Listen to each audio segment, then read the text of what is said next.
Bien, apreciados amigos, quisiera en esta oportunidad compartir con ustedes la palabra de Dios y quisiéramos hablar en esta oportunidad de la formación de la imagen de la bestia y lo que realmente menciona la inspiración concerniente a esto, de la formación de la imagen de la bestia y lo que es la iglesia y el Estado. Y quiero leer la palabra de Dios en el libro de Apocalipsis 13:14. Y si engaña a los moradores de la tierra con señales que se les ha permitido hacer en presencia de la bestia, mandándoles a los moradores de la tierra que le hagan imagen a la bestia. Es interesante desarrollar la palabra de Dios en el libro de Apocalipsis y cómo va avanzado este asunto de la formación de la imagen de la bestia.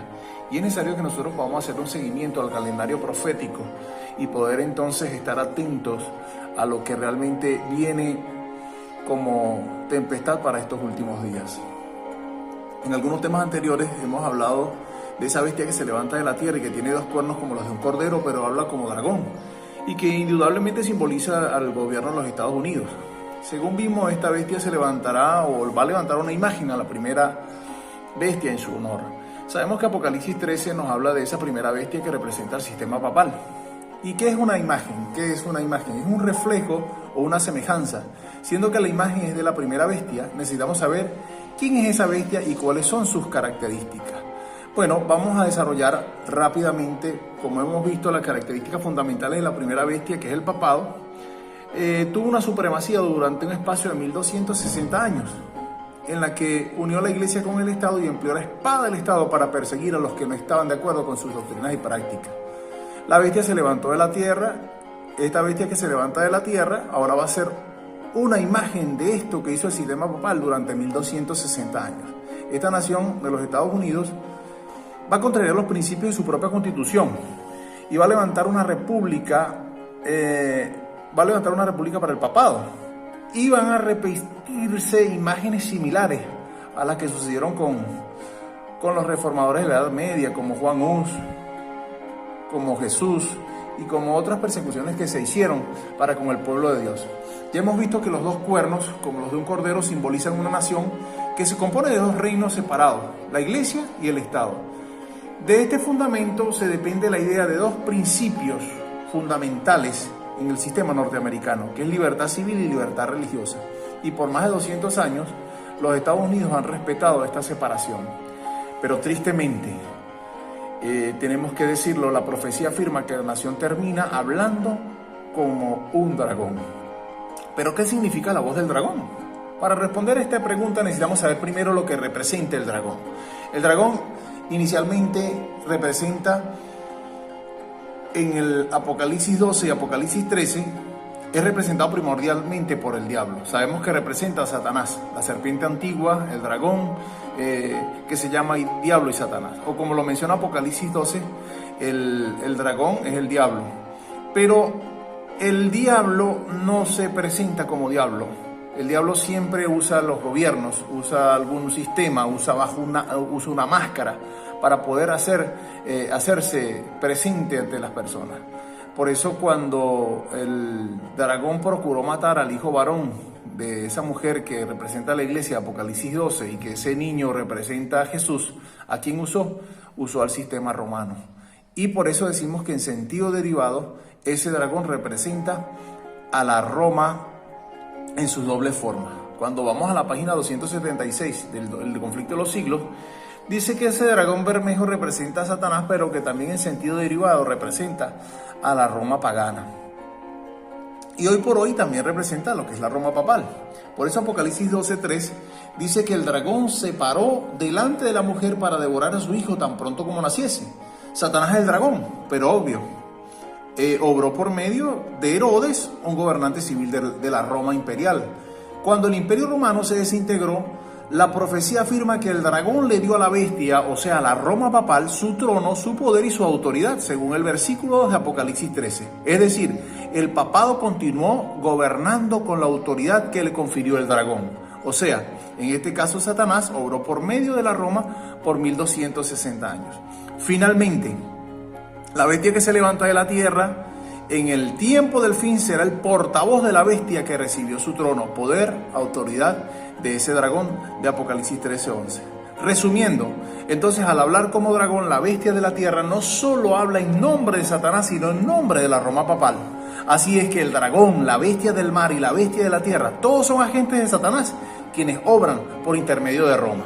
Dicho de otro modo, el sistema norteamericano, el sistema papal, todos, ambos trabajan para el sistema del diablo. No podemos decir otra cosa que decir la verdad. Resumiendo entonces Apocalipsis 12:1-5, el dragón, Satanás, por medio del poder civil de la Roma, procuró inicialmente matar a Jesús. Pero el dragón, por medio de la Roma papal, persiguió a la mujer por 1260 años. Eso lo sabemos porque empezó en el año 538 y terminó en el año 1798. Luego Apocalipsis 12:17 dice que el dragón, por medio de su portavoz, que es la Roma papal, la bestia que también surge de la tierra, va a perseguir al resto de la descendencia de ella, la descendencia de la mujer, a la descendencia de la iglesia. ¿A quiénes? A los que guardan los mandamientos de Dios y tienen la fe de Jesús. Por eso entonces es necesario que nosotros podamos hacerle un seguimiento a estos dos sistemas, a la Roma papal y al sistema norteamericano, porque el mundo no solamente adorará a la bestia, sino que adorará también al dragón, a quien la bestia recibió su trono, su poder y su grande autoridad. Y que viene una persecución para los hijos de Dios para estos últimos días. No está lejos del tiempo, después de toda esta situación que está ventilándose hoy en el mundo, año 2020. No viene nada fácil para la humanidad, no viene nada fácil para el pueblo de Dios. Y por eso es que los Estados Unidos hablará como dragón. La pregunta es, ¿cómo habla una nación? La respuesta es que una nación habla por medio de los representantes que el pueblo ha elegido. Y por eso la sierva del Señor escribió en el libro Conflicto de los Siglos, en la página 495, el hablar de la nación son los actos de su autoridad legislativas y judiciales. Por esos actos la nación desmentirá los principios liberales y pacíficos que expresó como fundamento de su política. Entonces, ¿por medio de qué habla la nación? Habla por sus autoridades legislativas y judiciales. Entonces es interesante que podamos analizar un poquito esa bestia peculiar que surgió de la tierra, en este caso el sistema norteamericano, y esta es la única vez en que las profecías a donde se identifica con precisión la clase de cuernos que tenía una bestia, y por lo tanto este detalle debe ser importante y no podemos pasarlo por alto. Además, esta es la única bestia en la profecía que le ayuda a la bestia anterior a recuperar el poder que perdió. Todas las demás bestias eliminaron a los rivales que le precedieron. Por ejemplo, estuvo Babilonia, automáticamente subieron los medos y persas. Los medos y persas destruyeron a Babilonia, pero los griegos destruyeron a los medos y persas. Luego los romanos destruyeron a los griegos. Pero en este caso estamos viendo algo totalmente atípico en la historia.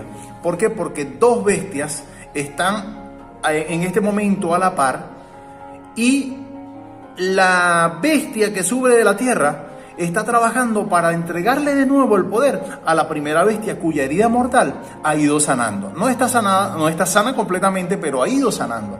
Ahora, ¿cuáles son los dos reinos que reconoció Jesús? Bueno, la respuesta la tenemos en San Mateo 22, 15 al 21. La respuesta a esta pregunta: Cristo reconoció la legitimidad de la iglesia y la legitimidad del Estado, pero no juntas sino separadas. ¿Ok? Da al César lo que es del César y a Dios lo que es de Dios. Muchos cristianos de hoy dicen que debemos ser patrióticos y cristianos. Dicen que para ser ambos necesitamos presionar al gobierno para que apoye la religión, con tales como oración en las escuelas públicas, que se dé religión en las escuelas, dinero gubernamental para la obra caritativa de la iglesia, bonos gubernamentales para educar a nuestros hijos en las escuelas religiosas y exhibiciones religiosas en edificios públicos, y de una u otra manera muchos cristianos están viendo esto de una manera muy positiva.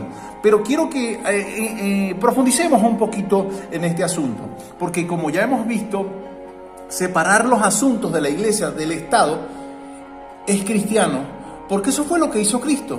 Y también es patriótico porque está en armonía con los documentos que fundaron la nación. Unir la iglesia con el Estado sería anticristiano, pues iría en contra de lo que Jesús enseñó. Y sería antipatriótico, porque va en contra de los principios de los padres de la patria, hablando del sistema norteamericano. Vamos a repasar por un momento la primera enmienda de la Constitución de los Estados Unidos para poder entender esto que estamos mencionando y que es muy bien esbozado en el apéndice original del libro Deseado de toda la gente, cuando habla de lo que es la separación de la Iglesia y el Estado, del poder civil y del poder religioso, o lo que menciona el libro de Daniel 2 cuando habla de lo que es el barro, que representa la parte religiosa, y lo que es el hierro, que representa el poder civil.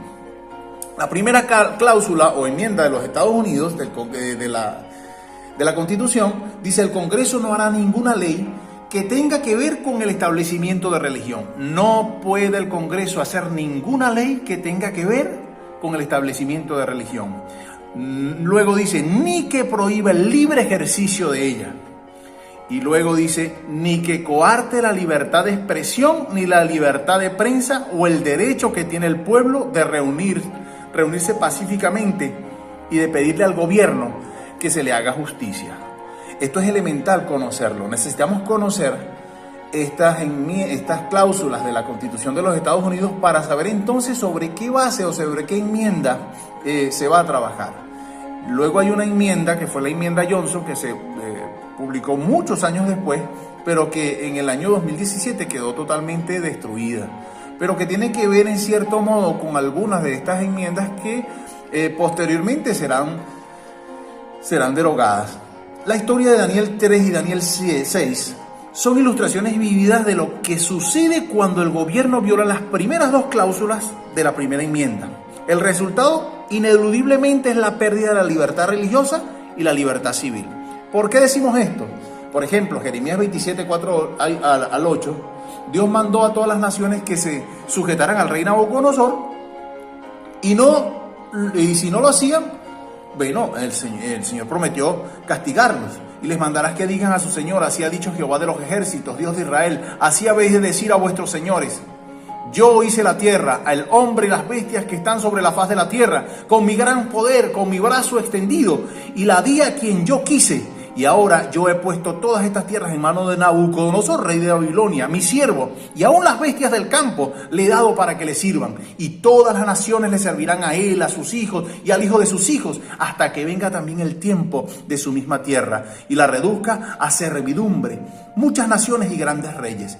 Y a la nación y al reino que yo serviré a Nabucodonosor, rey de Babilonia, y que no pusiere su cuello debajo de su yugo del rey de Babilonia, castigaré a tal nación con espada, con hambre y con pestilencia, dice Jehová, hasta que lo acabe yo por su mano. Ahora, la cláusula que prohíbe el establecimiento de la religión en Daniel 3, hablando un poco de esto, Dios, ¿qué había dicho? Dios, en el poder, dándole autoridad al poder civil, todas las naciones tenían que sujetarse bajo el sistema de Babilonia. Sin embargo, cuando las naciones desobedecían, entonces venían problemas. Ahora, en Daniel 3, el rey Nabucodonosor, ¿qué hizo? Procuró establecer una observancia religiosa. Levantó una imagen, mandó a los representantes de todas las naciones, lenguas y pueblos que adoraran a la imagen que él había levantado. Aquellos que rehusaran obedecer ese decreto religioso impuesto por el Estado perdería el más grande derecho. Hablando del derecho civil, el derecho a la vida. Así es que cuando el rey estableció una observancia religiosa, querido oyente, el resultado fue automáticamente la persecución contra aquellos que no obedecieran. En otras partes del libro de Daniel vemos que estos tres jóvenes hebreos respetaban el legítimo poder civil del rey, pero cuando el rey se sobrepuso a su esfera de autoridad, ellos se negaron a obedecerle. Los tres jóvenes no tenían ningún tribunal humano al cual apelar. Parecía que todo el poder yacía en las manos del rey. En efecto, el rey, con desafío altanero, levantó la mano al cielo y con voz de dragón dijo: ¿y qué Dios os podrá librar de mis manos? Pero la historia revela que Dios fue la última corte de apelación. Él intervino en forma espectacular para librar a los siervos de Dios. ¿Por qué libró Dios a sus siervos cuando desobedecieron al rey? ¿Acaso Dios no había dicho que todos debían subyugarse ante la autoridad del rey? ¿No lo acabamos de leer acaso en el libro de Jeremías? Todos debían subyugarse, todos debían obedecer a lo que el rey estaba diciendo. Y entonces, ¿por qué en este momento Estos jóvenes desobedecen al rey y Dios interviene y los libra. Bueno, es interesante notar que la historia de Daniel 6 también es semejante, pero en algunos aspectos totalmente diferentes. En Daniel 6 discernimos un ejemplo de lo que sucede cuando el gobierno viola la segunda cláusula de la primera enmienda. Tengan en mente lo que fue la primera y la segunda enmienda que acabamos de leer del sistema norteamericano, porque en este caso el rey Darío no estableció ninguna observancia religiosa, más bien estaba prohibiendo la libre práctica de la religión. No estaba prescribiendo cómo se debía orar, sino que no se podía orar a otro Dios por 30 días. Esta ley que prohibía la libre práctica de la religión resultó en persecución de Daniel, quien insistió en adorar a Dios como le dictaba su conciencia.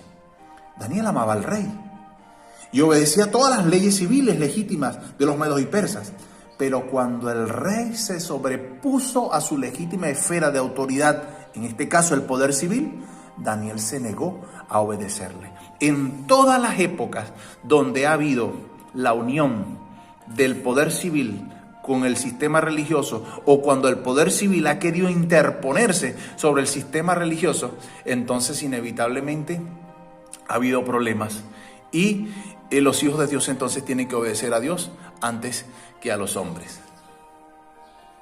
Una vez más, todo el poder parecía estar en manos de los enemigos de Daniel. La ley de los medos y los persas no se podía cambiar ni revocar, de modo que parecía que Daniel iba a perecer.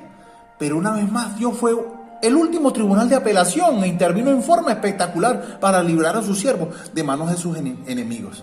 Fíjense ustedes qué interesante, porque en los dos ejemplos que hemos puesto, el último tribunal de apelación fue Dios. ¿Y qué pasó con esa intervención divina? Hermanos, Dios libró milagrosamente a su siervo. Y para estos últimos días es Dios el último tribunal de apelación en donde vamos a tener que recurrir nosotros los hijos de Dios. No vamos a tener ningún apoyo terrenal. Y como no vamos a tener ningún apoyo terrenal, entonces va a ser bastante difícil para los hijos de Dios. Significativamente ni Nabucodonosor ni Darío comprendieron la lección que Dios les quería enseñar. Y después que Dios libró a los 3 jóvenes del horno, Nabucodonosor amenazó con matar a cualquiera que hablase en contra del Dios de Daniel. No está en la esfera del poder civil prohibir que se hable mal de Dios. Si el hombre habla mal de Dios, tendrá que responder a Dios, no a los hombres. O sea que tampoco era productiva la segunda ley que propuso el rey. Darío tampoco comprendió lo que Dios le quería enseñar. Dios libró a Daniel del foso de los leones. Darío dio el decreto de que todos debían temblar y temer ante el Dios de Daniel. Este decreto fue ilegítimo. El poder civil no puede obligar a temblar y a temer delante de Dios, pues esta función no le pertenece al gobierno. Son dos cosas que tenemos que tener presentes. No podemos mezclar lo político con lo religioso. En todas las épocas donde el poder civil ha querido legislar en materia religiosa, ha habido problemas. Dios nos ayude para que podamos entender, y cuando volvamos a continuar con la segunda parte, vamos a evaluar un poco más sobre esto de la formación de la imagen de la bestia.